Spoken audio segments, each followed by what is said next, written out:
السلام علیکم خواتین و حضرات، آج کی گفتگو کا موضوع ہے لیگل بیٹل، جس کا آغاز آج ہونے جا رہا ہے۔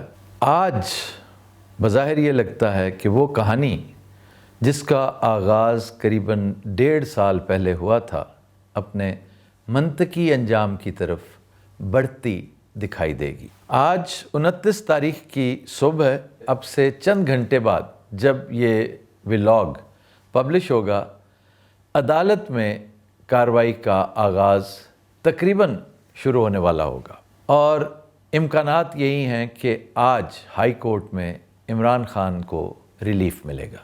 ایسا نہ ہونے کے امکانات بمشکل 1-2% ہیں، اور اگر وہی ہوا جس کے امکانات محض 1-2% ہیں، تو پھر آپ جانتے ہیں کہ عدالت عظمیٰ بڑے غور سے عدالت عالیہ کی یعنی ہائی کورٹ کی کارروائی دیکھ رہی ہے۔ وہ ریلیف جو ادھر سے ملنا تھا وہ ادھر سے مل جائے گا۔ خواتین و حضرات، آپ نے غور کیا ہوگا کہ یہ انتہائی نادر بات ہے، یہ انپریسیڈنٹڈ ہے کہ ایک ہی کیس پر ایٹ اے ٹائم 2 عدالتیں لگی ہوں۔ ایک عدالت جو بڑی عدالت ہے وہ چھوٹی عدالت کو مانیٹر کر رہی ہو کہ میں دیکھنا چاہتی ہوں کہ تم کر کیا رہے ہو۔ اگر تم ریلیف نہیں دو گے، کیونکہ کیس انتہائی بے وقت ہے، انتہائی بے معنی کیس ہے، بڑا کمزور کیس ہے، اس کے اوپر کو بہت زیادہ تردد کرنے کی ضرورت نہیں ہے۔ لیکن تم نے اگر ادروائز سوچا تو پھر قانون اپنا آپ دکھائے گا۔ کم واٹ میں جو سلسلے چل رہے ہیں، جس طرح استبدادیت کی بات ہو رہی ہے، وہ اپنی جگہ پر، لیکن اب ادارے کو بہرحال ریئیکٹ کرنا ہے۔ اس کے بعد بھی امکان ہے کہ عمران احمد خان نیازی کو دیگر 2 کیسز میں گرفتار کر لیا جائے۔ ایک سائفر والا کیس ہے اور دوسرا نیب کا کیس جو NCA کا ہے، نیشنل کرائم ایجنسی سے متعلق۔ اب اس میں بھی سائفر والا کیس اپیرنٹلی بہت کمزور ہے، اور امکان یہی ہے کہ اس میں کچھ زیادہ فاصلہ طے نہیں کر سکے گی اسٹیبلشمنٹ۔ ایون نیب والا معاملہ بھی سپریم کورٹ میں، چونکہ اور بہت ساری چیزیں ہیں، اور چیف جسٹس عمر عطا بندیال جن کا اقتدار محض 2 ہفتے رہ گیا ہے، وہ جاتے جاتے اپنے ادھورے کام ضرور مکمل کرنے کی کوشش کریں گے، اور زیادہ امکان یہی ہے کہ وہ تمام نامکمل کام مکمل کر کے جائیں گے، جن میں سے ایک 90 دن کے اندر انتخابات سے متعلق بھی ہے، ملٹری کورٹس سے متعلق بھی ہے۔ پھر آپ یہ بھی جانتے ہیں کہ ملٹری ایکٹ میں ترمیم سے متعلق ایک پٹیشن کس نے دائر کی ہے؟ یہ سپریم کورٹ بار کا کام ہے، یہ اس نے کیا ہے۔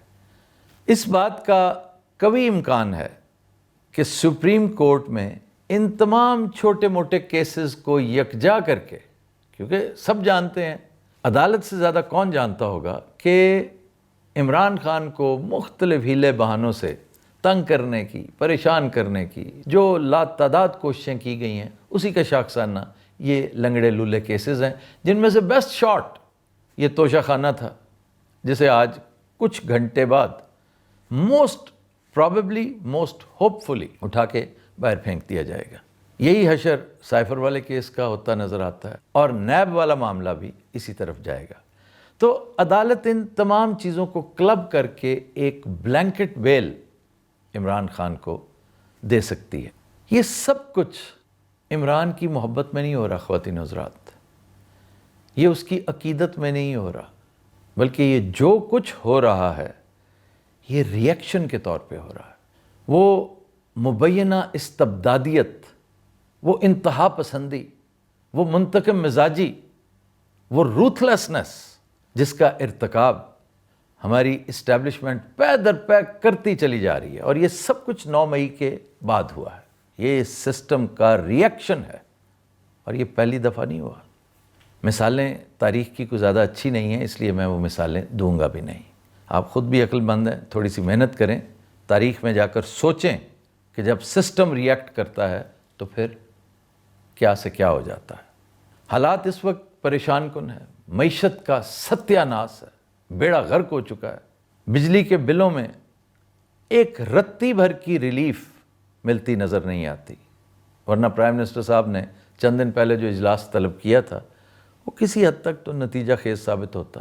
ریلیف اس صورت دی جا سکتی ہے کہ آپ ریونیو پہ کمپرومائز کریں۔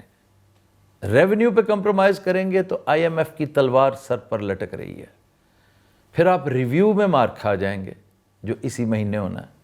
اگلے مہینے آپ کو قسط ملنی ہے 1 بلین کی، اگر آپ ریونیو ٹارگٹ اچیو نہ کر سکے تو آپ ڈیفالٹ کر جائیں گے، اور ڈیفالٹ کرنے کا مطلب آپ خوب اچھی طرح سمجھتے ہیں۔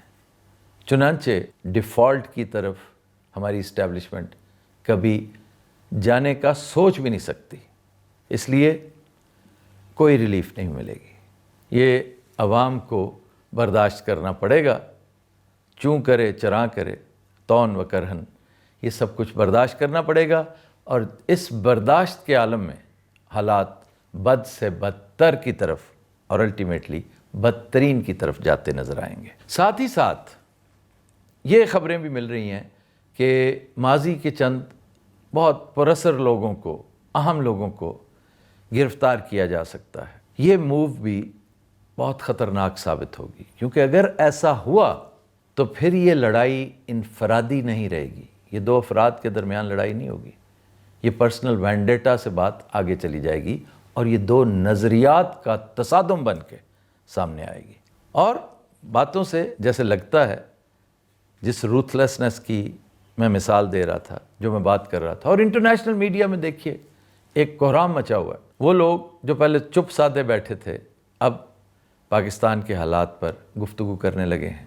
تو اگر ایک لمحے کے لیے آپ غور کریں کہ 9 مئی کے بعد میجر چینجز کیا آئی ہیں، آپ کو محسوس نہیں ہوتا کہ جیسے یوسرپ کر لیا گیا، ہر چیز یوسرپ کر لی گئی ہے۔ اداروں کے حقوق، عدلیہ کو دیکھ لیں، یعنی عدلیہ کو عضو معطل بنا کے رکھنے کی کوشش کی گئی۔ پارلیمنٹ تو خیر اپنے ہاتھوں سے اپنے آپ کو عضو معطل بنا بیٹھی ہے، تو یہ 2 تو ایک سائڈ پہ ہو گئے بہت بڑے فیکٹرز۔ انتظامیہ روز اول سے ہی اسٹیبلشمنٹ کے گھر کی لونڈی ہے، اس بیچاری کا تذکرہ ہی کرنا بیکار ہے، عبث ہے۔ میڈیا کو کیسی نکیل ڈالی گئی ہے، ایون مذہبی قوتیں، سول سوسائٹی، ہر ایک کی ایک پہچان تھی، سب کچھ تہس نہس کر دیا گیا، اور بات واقعی ایک انتقام وینڈیٹا کی صورت اختیار کرتی سب کے سامنے نظر آتی ہے۔ تو اس کے ری ایکشن میں کچھ نہ کچھ تو ہونا تھا کہ نہیں؟ چنانچہ یہ مت سمجھیے کہ عدالتیں اس وقت عمران خان کی محبت میں یہ سب کچھ کر رہی ہیں، ناٹ ایٹ آل۔ یہ بار اور بینچ نے ری ایکٹ کیا ہے، یہ دیکھتے ہوئے کہ ہمارے حقوق پر ڈاکہ ڈالا گیا، اور بعض کیسز میں اس سے بھی تجاوز کیا گیا، توہین آمیز رویہ اپنایا گیا۔ اس کا ری ایکشن ہے جو اگلے چند دن میں آپ کو دکھائی دے گا۔ آپ کر لیں، مشرف نے بھی وکیلوں پر بہت ظلم ڈھانے کی کوشش کی تھی، اور پھر چشم فلک نے دیکھا کہ وکیل کس طرح سرخرو ہو کر ایک آمر کو، ایک ڈکٹیٹر کو نیچا دکھانے میں کامیاب ہوئے۔ یہ سب کچھ آج زیادہ قوت کے ساتھ ہو سکتا ہے۔ کیوں؟ مشرف نے صرف ایک طبقے کو تنگ کیا تھا، یہاں ہر طبقہ شور مچا رہا ہے۔ ماضی میں بھی اسٹیبلشمنٹ حد سے زیادہ طاقتور بننے کی کوشش کرتی رہی ہے، اور بہت بڑا ری ایکشن سیاسی قوتوں کی طرف سے آتا تھا۔ آج سیاسی قوتوں کا عالم یہ ہے کہ نواز لیگ انتہائی بڑے لوزر کے طور پہ آپ کے سامنے، وہ پولیٹیکل گراؤنڈ بھی ضائع کر چکی ہے، مورل گراؤنڈ سرے سے اس کے پاس ہے ہی نہیں، اس کو کچھ سجائی نہیں دے رہا کہ وہ کرے کیا۔ یہ سارا تردد کرنے میں سب سے بڑی قربانی، اس میں کوئی شک نہیں، نواز لیگ نے دی، لیکن اسے بچا کیا؟ صرف 12-14 مہینے کی وزارت، اور وہ بھی لنگڑی لولی بد مزہ اور بے کیف سی۔ اب کس منہ سے آپ ووٹ کو عزت دینے کی بات کریں گے؟ یہ تو ہے ایک بڑے سیاسی طبقے، ایک بڑی سیاسی جماعت کی صورتحال۔ دوسری طرف آئیے، پیپلز پارٹی اس وقت ہدف تنقید ہے۔ سخت پیچ و تاب کھا رہی ہے اسٹیبلشمنٹ PPP پہ. کہ آپ نے جرت کیسے کی کہ 90 دن کے اندر الیکشن کی بات کرتے ہیں آپ؟ کون سا الیکشن؟ آپ کو بتائیں پھر الیکشن کا مطلب کیا ہے. پھر آپ کے پاس چھپنے کو جگہ نہیں ملے گی. اس لیے اوقات میں رہیے. آپ کی سیاست اس حد تک ہے جس حد تک ہم اجازت دیتے ہیں. چنانچہ بیچارے زرداری صاحب کے پاس بھی بمشکل اتنی سی بریدنگ سپیس ہے.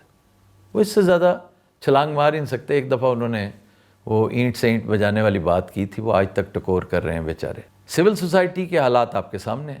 مار کوٹ کے بیچاروں کو بالکل نکرے لگا دیا گیا. ہمارا میڈیا روز اول سے ہی یعنی گزشتہ 76 سال سے برائے فروخت کی صدائیں لگاتا ہے کہ آؤ اور مجھے خرید لو، آؤ اور مجھے تسخیر کر لو. میں تیار ہوں بکنے کے لیے، کیونکہ مجھے بکنے میں بہت مزہ آتا ہے، بہت لطف آتا ہے. رزق حرام مجھے بہت پسند ہے، مجھے بہت لذت محسوس ہوتی ہے اس میں.